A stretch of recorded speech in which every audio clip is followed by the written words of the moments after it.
Welcome to Lesson 11. Now it's time to learn how to play the game. So we're going to head over to I Love Maj, where we're going to play through the first third of the game, where I'm going to be playing against bots. And I want to go over the bot levels with you just so you understand about them. And I also want to let you know that I will be doing a video after this educational series to explain to you how I Love Maj works if you want to come in and practice after you've learned, because they've got some wonderful features, including the exercise room.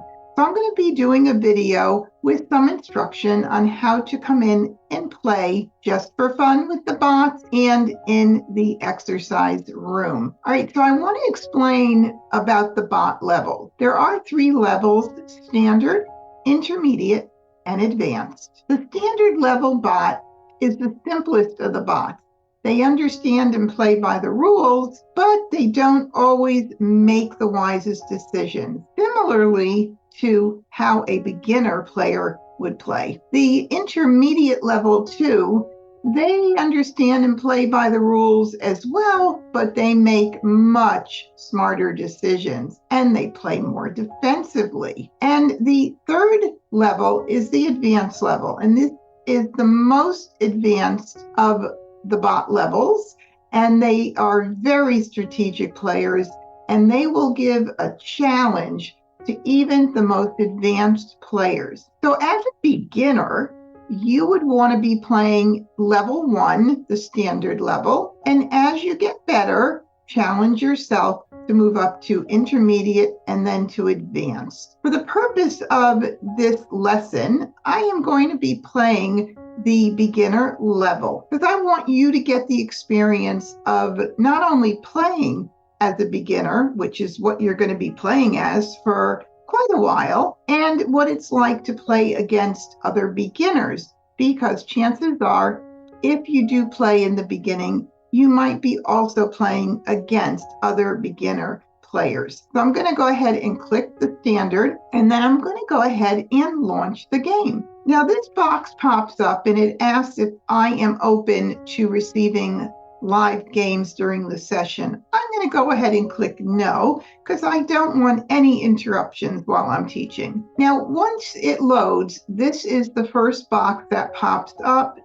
Now, on this screen, you have the ability to change the card, but everybody should be playing with the 2023 card at this point. But if you wanted to practice with other years and you did have other year cards, you certainly could do that. I Love Maj also has their own card, so that's also fun to use if you want to just practice your strength of learning how to read a card. And then we have a timer, and the timer gives an experience that's similar to when a player would call a tile in person. So if you want to increase your speed of play, setting the timer would do that. And if you click on this, you'll see that you could go up to 10 seconds. And this would be 10 seconds, and you're making a decision as to whether you wanted to call a tile, as we learned in previous lessons. And if you run out of time, there is a pause button. So even if you use it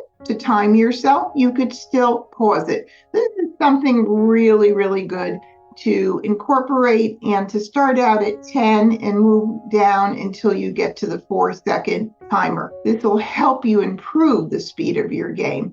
For the purpose of teaching, I'm going to keep the timer off just so I don't have to pay attention to it, and I'll be taking my time anyway, explaining all of the moves during the game. Now, here's another place where you could change the bot level if for some reason you decided you wanted to go to intermediate. Let's say you started at level 1 and you want to go to intermediate. This is where you could say, you know what, I want to challenge myself and try level 2. The next item is the change theme. So this has color themes that you can change, and you could change the style of the tiles as well. This is a fun thing to check out if you want to. I have this on the classic tile, which looks like the most similar to a generic Mahjong set that most beginner players would purchase for themselves. So now I'm going to pull up a photo to talk about what the rule of thirds is as it applies to the game of Mahjong. Taking a look at this photo, you're going to see that everybody's walls are already built and East has already rolled the dice. And why do we know that? Because the break is here. Now, after the deal, you're always going to be left with 99 tiles. However, the lines will change their position depending on the number of tiles that were rolled on the dice, which will in turn change the number of tiles held back during the break. So while I'm explaining this, you have to understand that these lines here visually are going to change, and how you imagine them in your mind is going to change. Okay, if there are 99 tiles left after the break and the deal, then we will take and divide that 99 into thirds to get the begin game, which is what we show here, and the second third, the middle game, which will be in the next lesson, and then finally the end game, which is the last third of the tiles. Now, you're not going to get it exactly accurate, but getting close is going to help tremendously so that you just have a feel of how many tiles are in the beginning,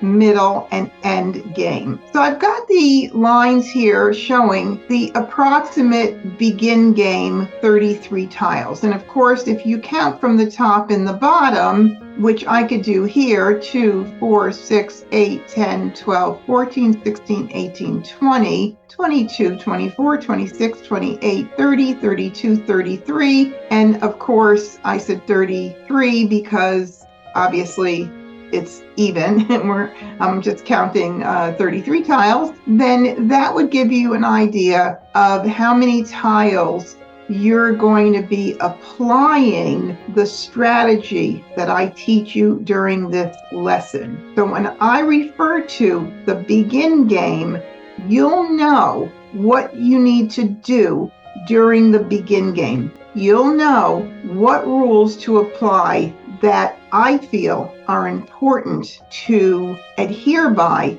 during the first third of the game. And we have our tiles now in front of us.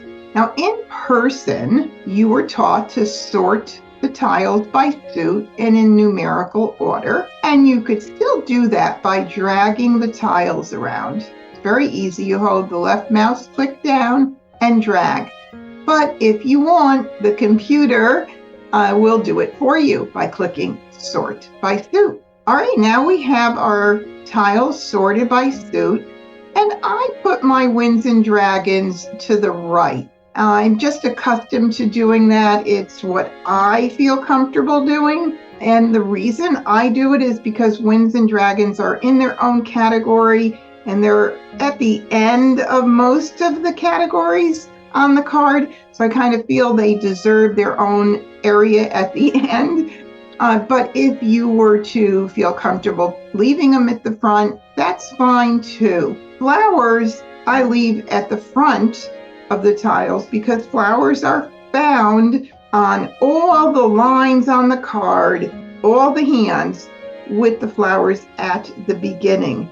And most years they're like that, but some years, like last year, we had flowers in the middle of some of the hands, but they still had many where they were at the beginning of the hand. And that, again, is where they are generally found. All right, the next thing we have to do is start to rearrange our tiles so that we can form them into categories. And what I like to do is look at the tiles to see if I have any multiples. A multiple would be a pair of something, a pung of something, and sometimes you might even get lucky enough to get a Kong of something. In this case, I have my 2 8s here. So I'm going to start out, and in the beginning, as a beginner, it's good to take your time and do this. I know that 2023, the upper left-hand section of the card, has no 8. Then we move down to the evens, 2 4 6 8, and yes, there are 8s in 2 4 6 8. So what I will do is take all of the evens and group them together, just like that. And then I will be left with, I have one more. And then I will be left with odds. Well, I have lots of 2 4 6 8 in this deal, lots of them. And I have a few of the 3, 6, and 9, a little bit in the 1 3 5 7 9, but not a lot in either 1 3 5 7 9 or 3 6 9. So it looks like I'm headed toward looking at that 2 4 6 8 section for sure. Now, what else can I possibly keep an eye on? Well, the other thing is I look at the next category, any like numbers, and I have a few like numbers, not a whole lot at this point, but that's okay. Since we're going to be collecting these 2 4 6 8 tiles right now, I am also going to be able to keep an eye on like numbers. And then if we look below at the addition hands, do we have any potential for, since we have 2s here and 4s here, do we have any potential for 2 plus 2 equals 4 or 4 plus 4 equals 8? Well, it so happens that if you're playing 2 4 6 8, you could easily keep track of 2 plus 2 equals 4 or 4 plus 4 equals 8. All right, so right now we've got some good idea as to what we're going to collect going over that left section, the left panel of the card. Now the middle panel, quints, I'm not going to even consider because I don't even look at them unless I have a few jokers to begin with, and I have 0, and unless I have some more elements of the hand, some more parts of it, and I really don't have much even to look at without jokers at this point. So we're going to skip quints. We're going to go to consecutive run. And because I have so many 2 4 6 8s, I'm not going to really look too much at consecutive run, although I do have a little bit in 2 3 4. I have, a little bit with mixed suits of 2 3 4. I certainly have some run in the 2 3 4 range, but I think that my 2 4 6 8 is still winning out right now as far as anything else goes. All right, now we talked a little bit about 1 3 5 7 9 below consecutive run, and I've only got 2 9s. I only have 1 Wind and Dragon from the upper right hand section of the card on the right panel, and I have 1 2 3 tiles. Actually, I have more. I have 1 6. Let me put these over here so they're in order. I have a 3 6 9 dot 6 bam 9 crack toward the 3 6 9 section of the card. So I do have a nice amount of 3 6 9, but not as many as 2 4 6 8.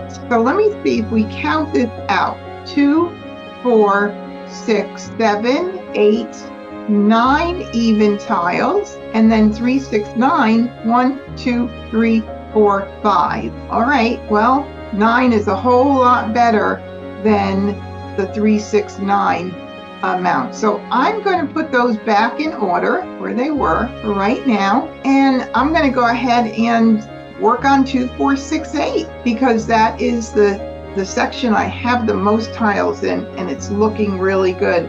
Now, singles and pairs, I didn't mention that, but I should, is always a good option when you have no jokers. So I will keep my eye on singles and pairs, and if there is a 2 4 6 8 hand under singles and pairs, and as you learned in a previous lesson, these singles and pairs hands are baby bits of the bigger hands. So that 4th hand down under singles and pairs are merely baby bits of the hands under the category 2, 4, 6, 8 on the left-hand side of the card. So I'm going to go ahead and I'm going to pass this. Let's talk a little bit about passes and making wise decisions. I have a couple of rules that I like to apply, and I'm hoping you will too. One is to try and mix things up if you can. Try to mix up the suits that you're passing, maybe even mix up the categories if you can. But if you can't do a perfect job at that, it's okay. The other thing is to not pass a pair. And if you pass a pair, then you may be giving those 2 tiles to someone else that's working in that category with those tiles, and you've just given them a wonderful gift toward their hand. So you don't want to pass pairs. Now, sometimes you could get stuck with it, but there are ways to avoid that. That's a little bit more advanced than we're going to cover in this lesson, but for a future lesson and when I create the Advanced Beginner to Intermediate series, we'll definitely be diving more into that. All right, and so the other thing is you don't want to pass flowers during the Charleston because flowers are very needed tiles. There are so many hands that have pairs of flowers and kongs of flowers. And if somebody is playing a hand with a pair of flowers, this game is so strange the way it works. Sometimes you get tons of flowers and you're not even playing flowers, and other times you're playing a hand that needs a pair of flowers and you're waiting and waiting and waiting forever for someone to maybe even throw you Mah Jongg with the last flower that they need to complete their hand for that pair. So you don't want to give flowers to anybody during the Charleston because, again, my belief is you are giving a gift if you do that. Those right now, there is one more thing. Winds and dragons are very popular this year. Mostly the winds, not particularly the dragons, but you could look at it as a combination. So when you're passing in the Charleston, you can try to do your best to avoid passing a couple of winds together. And hopefully as we go through the Charleston here, we might see how that plays out. I'm using one in this first right. As you can see, it says right here, it is the first right.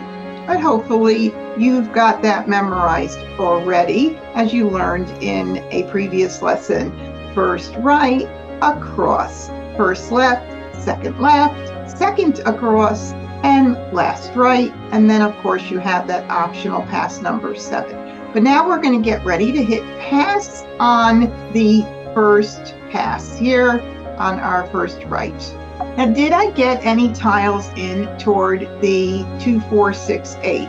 Well, I surely did. I got a 4, bam, and now I still have 3 tiles to pass in that first Charleston. Now, I'm going to be making notes of certain things, but I don't expect you to remember every little thing right now. Once you've learned the basics and you come back and rewatch this, a lot of things that I say are going to start to make a whole lot of sense. So, for instance, I passed my first right. On my first right, I passed an east. And then I received from the person on my left an east. So I know now, I'm just planting it in my brain that there are 2 easts floating around. And so I'm going to go ahead and click pass. Now, did I get anything else in? I did not. And now I got a north and a west. That means there's 2 easts out there and I just got a north and a west. Well, I know I don't need 7. 7 is not into 4, 6, 8. So I'm going to get rid of that. And I'm going to get rid of,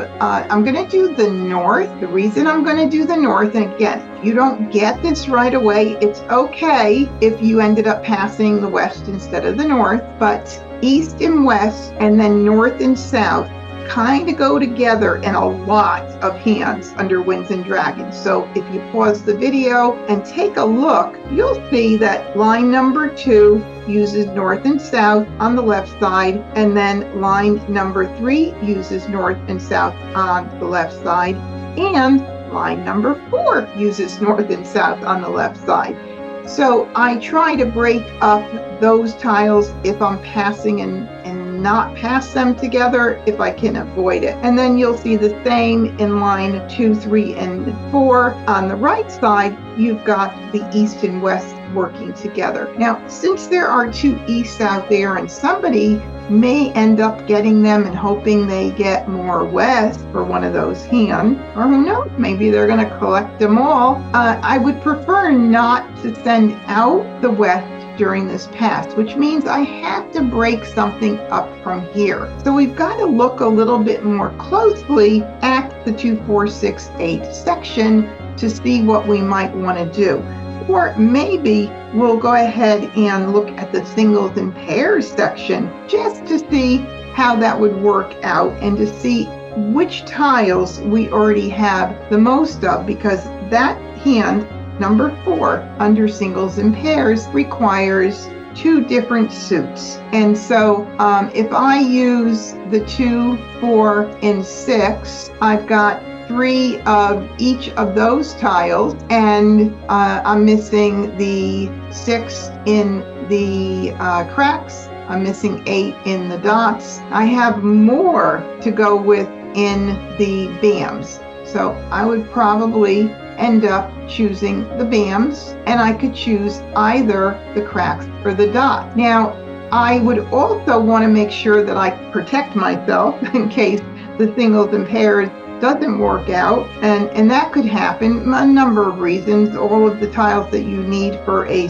single could get discarded, and since you can't call anything on a concealed hand, and you can't use any jokers in this, you might end up having a hand that goes dead because all of your single tiles or parts of your pairs have gone out. The other thing is that you could start picking in jokers, and then it's a decision-making time as to whether you still want to go for singles and pairs and give away jokers or discard your jokers, or then switch over to 2, 4, 6, 8. So if we were to switch over to 2, 4, 6, 8, I would take a look at some of the hands on the card to see, which ones I could play. And I could certainly do line number 1 with the flowers, and I have, the pair of 8, so I might want to stick with that there and hold those if I were going to be thinking about that. Line number 2 is a bunch of pairs and a couple singles, and then it's 2 kongs of any even numbers. So I could also keep that, and I could choose maybe to keep the 2s or 4s as my even numbers for those kongs at the right side of the hand. But line number 3 I like even more, and I'll tell you a little bit about why. This hand is the Hong Kong configuration, and that configuration, 2 pungs and 2 kongs, is found all over the card. And if you get a chance to take a look and see if you could spot them, that would be great. I'm not going to take the time right now to do that, but I'm sure I'm going to be mentioning Hong Kong many times throughout these lessons. And the reason I like that configuration is because pungs are 3 tiles, and they're easier to make than having to get 4 tiles. Although all of the groupings are great because you can use jokers in all of them, and you don't have to worry about singles or pairs. So that would be something I'd want to consider. And in order to consider that one, I could think of the left side of that line, number 3, under 2, 4, 6, 8, which is all 1 suit, or I could think of 2 suits, which is, and let me move these out of the way just so you get a good visual, 2, 4 for the first on the right side of line number 3, 2, 4, 1 suit, as you can see, 2 colors, 2 suits, and then 6, 8 for the other suit. The other thing I could do, if I wanted to, was I could use the dots, and I would have 2, 4, 6, 8. And the only reason I'm using the BAMs for the 6 and 8 is because I already have two 8s. So that makes sense to do.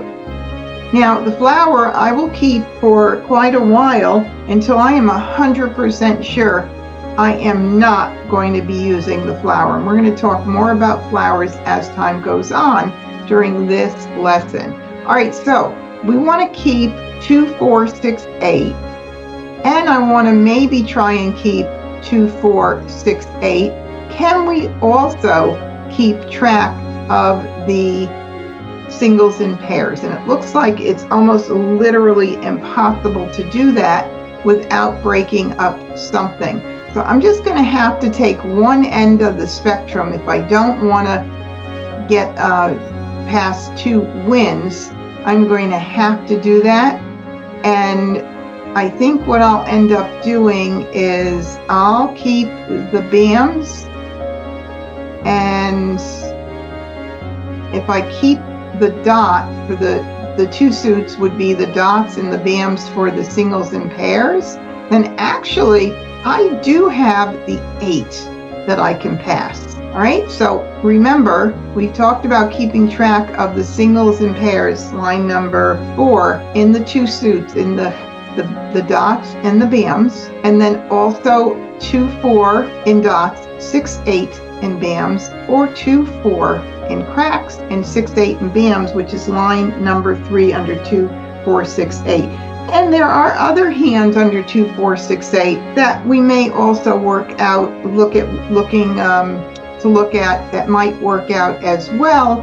But right now, I think we've got a lot of good stuff going on. So I'm going to pass the 8th crack and see what we get in. All right, so we've just now completed the first right across and the first left. And on that first left, I did not stop to mention this, and I should have, but that's when we could have done a blind pass if we wanted to, but I prefer not to. I like to always maximize as many tiles as I can get in. If I had like one really strong hand that was forming, then I might utilize that blind pass. But in this case, I didn't want to do that. Now, this is asking if I want to continue the Charleston. All right, what did we learn?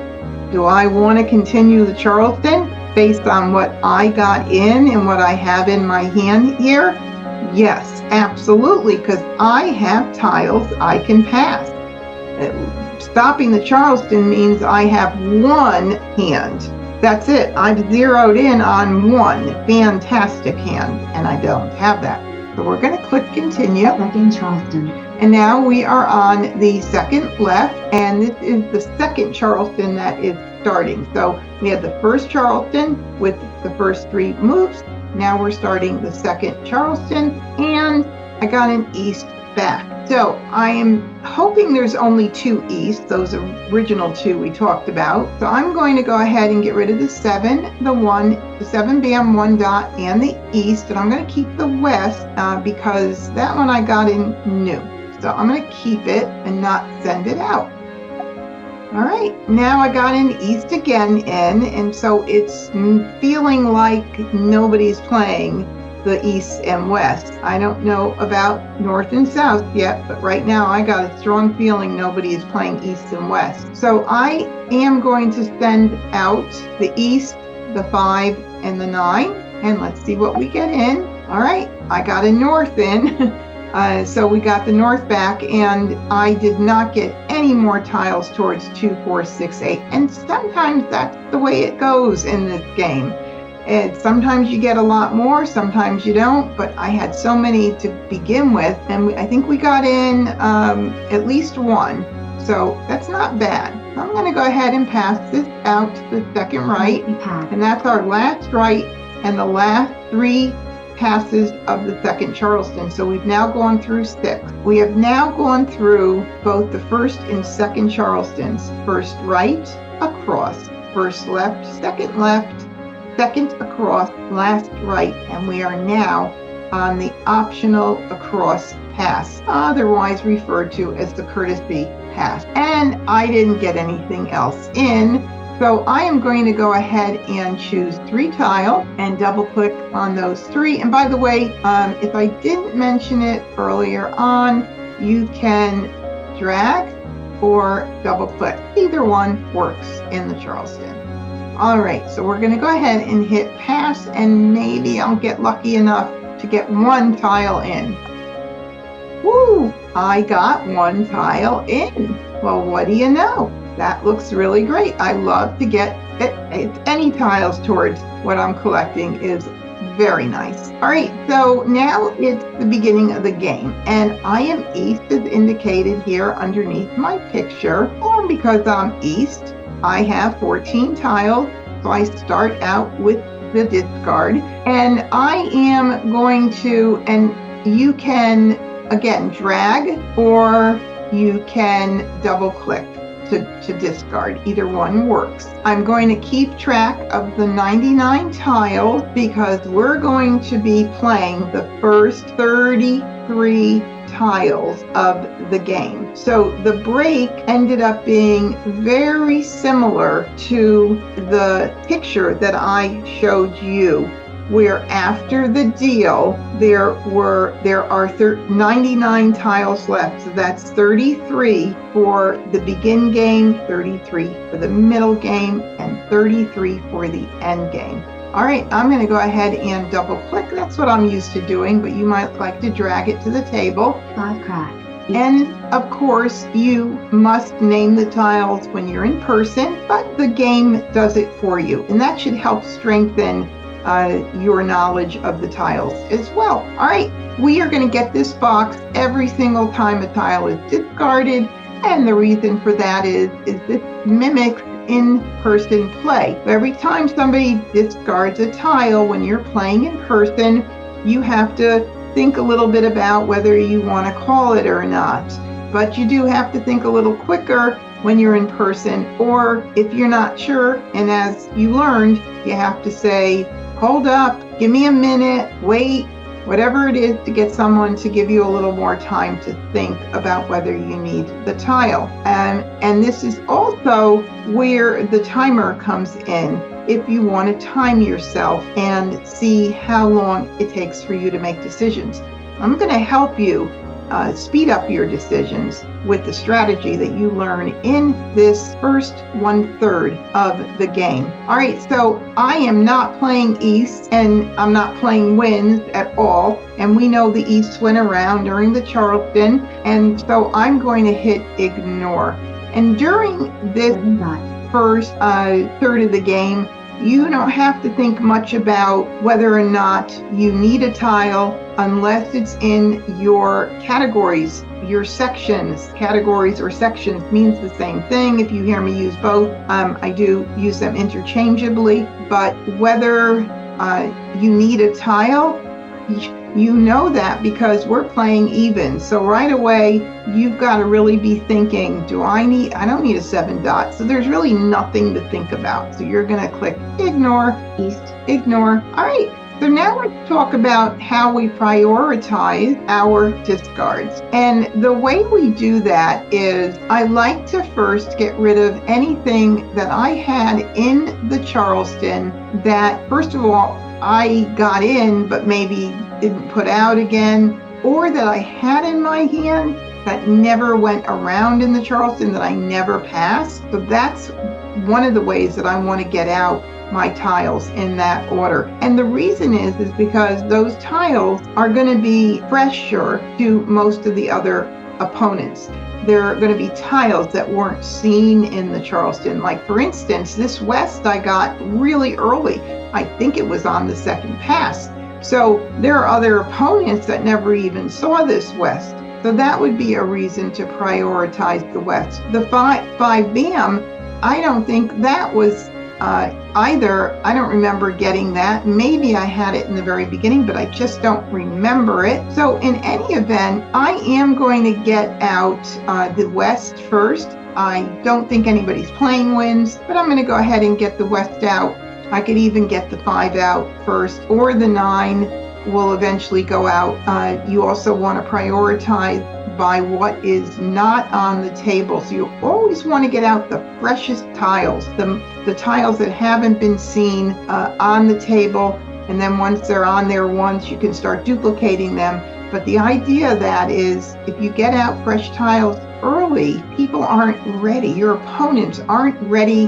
Their hands are not set yet to call or, even to Mah Jongg. So the earlier the better. If somebody does call for an exposure, it's a good thing because it's better that they call for an exposure than to ever hold on to a tile and wait and wait and wait until their hands are getting more set, and then you decide to discard and give Mah Jongg.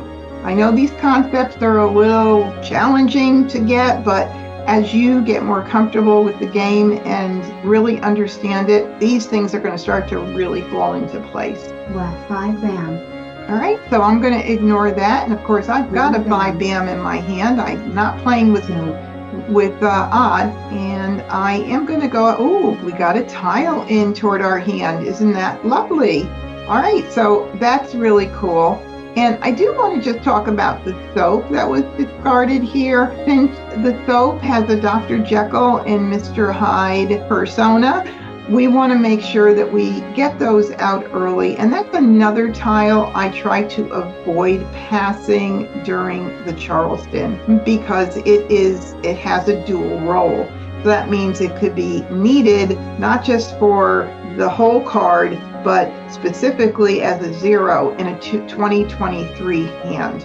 So just keep that in mind. All right, I'm going to discard the 5 bam. 3 dots. South. And we're not going to make any decisions about calling anything until I get more tiles in. All right, now there are 2 E's on the board already, so I am going to send that out soon, but I want to do the 9 dot because that's not out there at all yet. 9 dot. So that's a fresh tile. 9 crack. And I also got to keep crack. track because we're only going to play to 66 tiles here. All right, and there's no 7 bam out, so I'll get that out. North. 3 bam. Left. And there's 1 9 crack out. And just to be sure that nobody's playing with the wins, because there is one hand that uses singles, and that is the bottom hand in the 2023 section, upper left hand section of the card.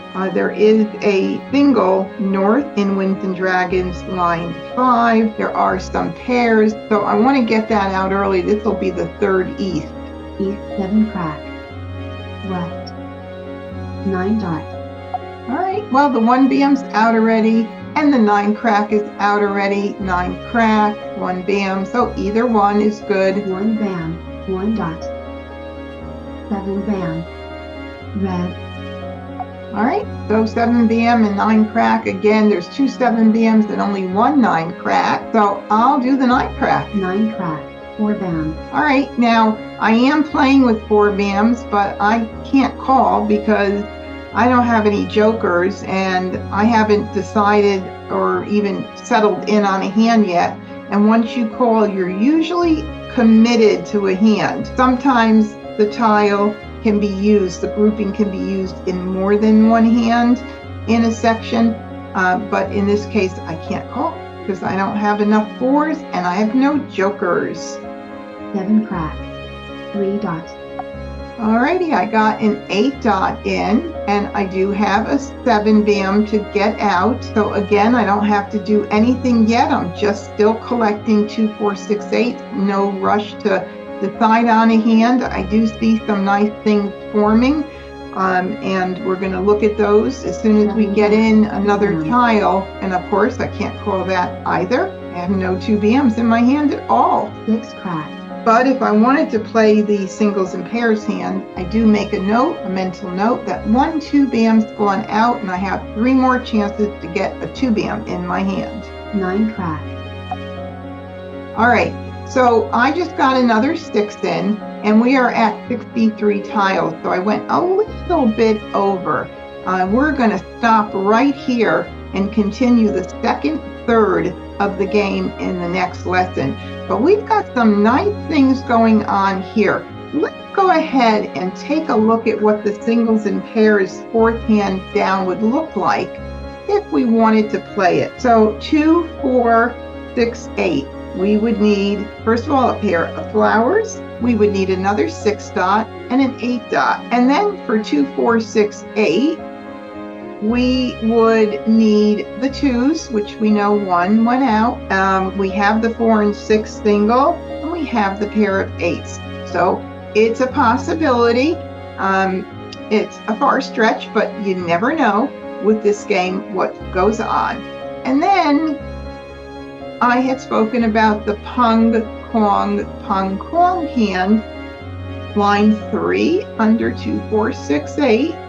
And remember, you can pause your video anytime you need to take more time to take a look at these hands and find them. Line 3 to under 2, 4, 6, 8.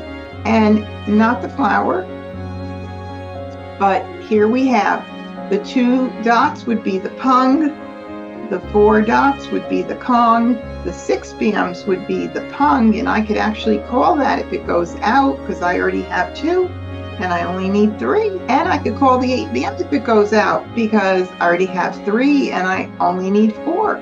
It'd be nice if I got a few jokers, so maybe I will in the second third of the game. Well, until then, rewatch this video so you're ready for the next lesson. And I'll see you in lesson 12 in just a little bit.